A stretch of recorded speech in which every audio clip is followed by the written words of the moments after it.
మేం కంటి నిండా నిద్రపోయి కడుపు నిండా తిండి తిని 4 సంవత్సరాలు అవుతుందండి. మా బాధ మేమెవరు చెప్పుకోవాలి?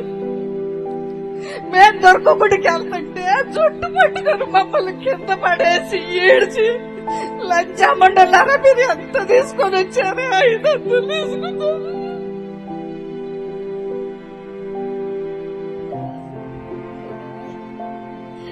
రూపాయలు తీసుకొని వచ్చారని అడిగానండి. ఇష్టలు అన్నారండి.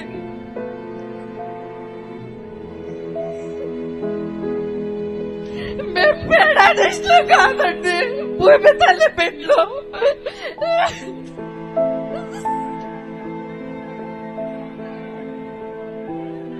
మేము రాష్ట్రానికి భూములు ఇచ్చాం కదండి. మేము పేడాడిస్తున్నాగా 520 రూపాయలు తీసుకొని మేము రాలేదండి. మా బాధలు చెప్పుకొని మా మొక్కులు తెచ్చుకోవాలని మేము